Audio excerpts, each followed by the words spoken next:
तो hello friends, कैसे हो आप सभी। उम्मीद करता हूँ आप सब एकदम खैरियत से होंगे। तो स्वागत है आपका फिर से हमारे चैनल एग्री पाठशाला में।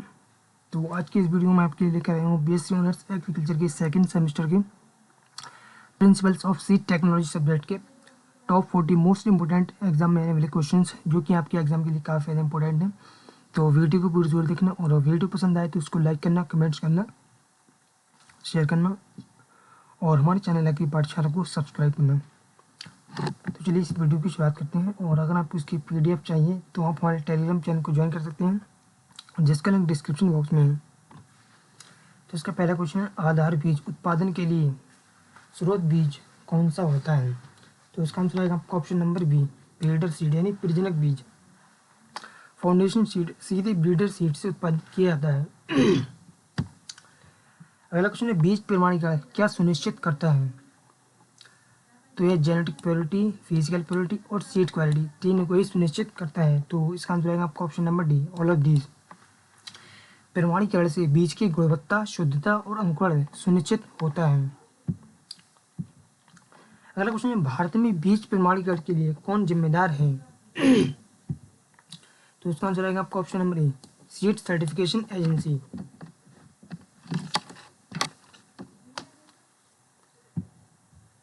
राज्य स्तरीय एजेंसियां बीज प्रमाणीकरण करती हैं। अगला क्वेश्चन है, प्रमाणित बीज हेतु सामान्यतः न्यूनतम आनुवंशिक शुद्धता कितनी होनी चाहिए। तो इसका आंसर आएगा आपका ऑप्शन नंबर सी, 98%। अधिकांश फसलों में प्रमाणित बीज के लिए 98% आनुवंशिक शुद्धता आवश्यक होती है। अगला क्वेश्चन है, कटाई के बाद बीज सुखाने की प्रक्रिया क्या कहलाती है। तो इसका आंसर आएगा आपका ऑप्शन नंबर बी, ड्राइंग यानी सुखाना। सुरक्षित भंडारण हेतु नमी कम करना आवश्यक है। अगला क्वेश्चन है, अनाजों के सुरक्षित भंडारण हेतु बीज नमी लगभग कितनी होनी चाहिए। तो इसका आंसर आएगा आपका ऑप्शन नंबर सी, 12%। अधिक नमी से बीज जल्दी खराब हो सकते हैं। अगला क्वेश्चन है, कौन सी फसल स्वपरागित है यानी सेल्फ पॉलिनेटेड है। तो इसका आंसर आएगा आपका ऑप्शन नंबर सी, व्हीट यानी गेहूँ। गेहूँ में स्वपरागण प्रमुख रूप से होता है। अगला क्वेश्चन है, पृथक्करण दूरी सामान्यतः सबसे अधिक किसमें होती है।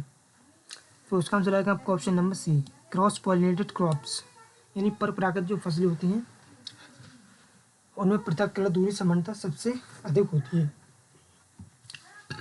परपरागण से आनुवंशिक मिश्रण की संभावना अधिक होती है। अगला क्वेश्चन है, रॉगिंग का अर्थ क्या है। तो उसका आंसर आएगा आपका option number A, removing of type plants यानी अवांछित पौधों को हटाना। इसमें आनुवंशिक शुद्धता बनी रहती है। अगला क्वेश्चन है, बीज सुप्तावस्था को किससे तोड़ा जा सकता है।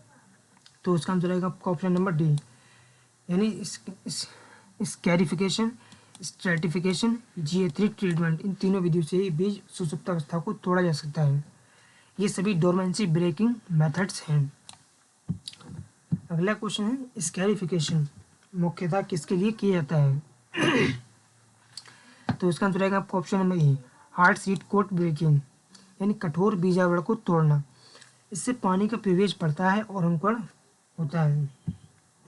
अगला क्वेश्चन है, स्ट्रेटिफिकेशन में क्या किया जाता है।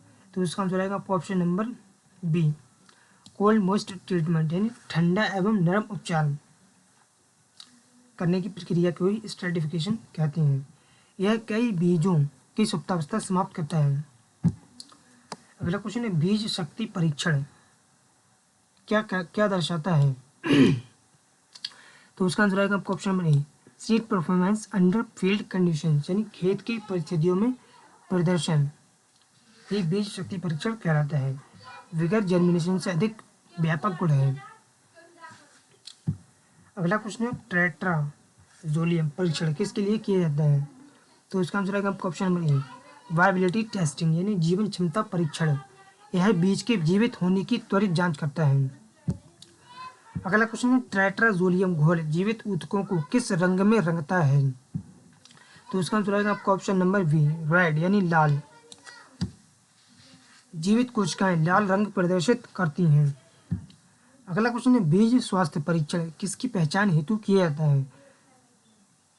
तो बीज स्वास्थ्य जो परीक्षण होता है वो डिजीज की पहचान के लिए भी किया जाता है, इंसेक्ट की पहचान के लिए भी और पैथोजेंस की पहचान के लिए भी। तो इसका आंसर आएगा आपका option number D, all of these. यानी बीज जनित रोगों और कीटों की पहचान की जाती है। अगला क्वेश्चन है बीज जनित रोगजनक किससे प्रभावित करते हैं? तो इसका आंसर आएगा आपका option number D, all of these. यानी बीज जनित जो रोगजनक होते हैं वो जर्मिनेशन यानी अंकुरण, सीडलिंग ग्रोथ और यील्ड, इन तीनों को ही प्रभावित करते हैं। ये बीज की गुणवत्ता और उत्पादन दोनों को प्रभावित करते हैं। अगला क्वेश्चन है फफूंद नियंत्रण हेतु सामान्यतः कौन सी विधि प्रयोग होती है? तो इसका आंसर आएगा आपका option number D, all of these. यानी फफूंद नियंत्रण जो होता है उसमें ड्राई सीड ट्रीटमेंट भी प्रयोग किया जाता है, सेलुलर ट्रीटमेंट भी और लिक्विड ट्रीटमेंट भी, तीनों विधियाँ ही फफूंद नियंत्रण के लिए प्रयोग की जाती हैं। विभिन्न परिस्थितियों में अलग अलग विधियाँ अपनाई जाती हैं। अगला क्वेश्चन है सीड पैलेटिंग क्या है? तो उसका आंसर आएगा आपका option number A, coating seed with materials to improve planting, यानी बीज पर आवरण चढ़ाना सीड पैलेटिंग कहलाता है। इससे बुवाई और अंकुरण में सुविधा होती है। अगला क्वेश्चन है सीड प्राइमिंग क्यों की जाती है? तो इसका आंसर आएगा आपका option number D, all of D. यानी फास्टर जर्मिनेशन यानी जल्दी अंकुरण क्षमता के लिए, यूनिफॉर्म इमरजेंस और बेटर सीडलिंग ग्रोथ, इन तीनों के लिए ही सीड प्राइमिंग की जाती है। प्राइमिंग से अंकुरण बेहतर होता है। अगला क्वेश्चन है हाइड्रो प्राइमिंग में बीज किस में भिगोए जाते हैं? तो इसका आंसर आएगा आपका ऑप्शन नंबर ए, वाटर यानी पानी में। यह सबसे सरल सीड प्राइमिंग तकनीक है। अगला क्वेश्चन है ऑस्मो प्राइमिंग में क्या उपयोग किया जाता है? तो इसका आंसर आएगा आपका ऑप्शन नंबर ए, ऑस्मोटिक सॉल्यूशन यानी परासरणीय घोल। इससे नियंत्रित जल अपक्षरण होता है। अगला क्वेश्चन है बीज क्षय किससे तेज होता है? तो इसका आंसर आएगा आपका option number D, all of these.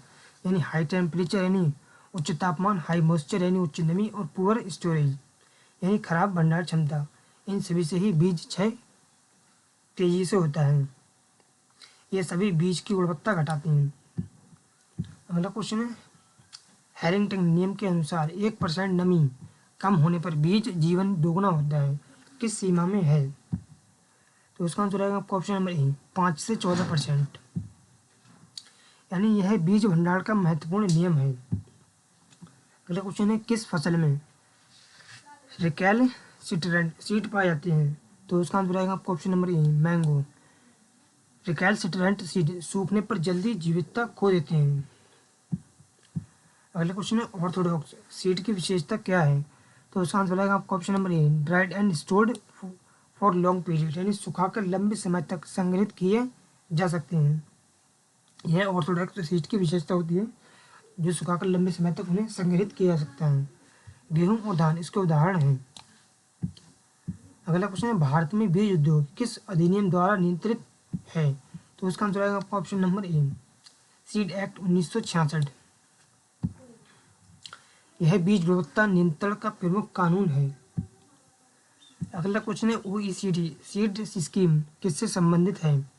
तो इसका आंसर आएगा आपका ऑप्शन नंबर ए, इंटरनेशनल सीड सर्टिफिकेशन, यानी अंतर्राष्ट्रीय बीज प्रमाणीकरण। यह अंतर्राष्ट्रीय बीज व्यापार को बढ़ावा देता है। अगला क्वेश्चन है बीज नमूना लेने का उद्देश्य क्या है? तो इसका आंसर आएगा आपका ऑप्शन नंबर ए, रिप्रेजेंटेटिव सैंपल यानी प्रतिनिधि नमूना। परीक्षण हेतु सही नमूना आवश्यक है। अगला क्वेश्चन है बोरियों से बीज नमूना लेने हेतु किस उपकरण का प्रयोग होता है? तो इसका आंसर आएगा आपका ऑप्शन नंबर ए, सीड ट्रायल। यह बीज नमूना संग्रह का मानक उपकरण है। अगला क्वेश्चन है सीड लॉट क्या होता है? तो इसका आंसर आएगा आपका option number A, homogeneous quality of seed, यानी एक समान बीज की मात्रा को सीड लॉट कहते हैं।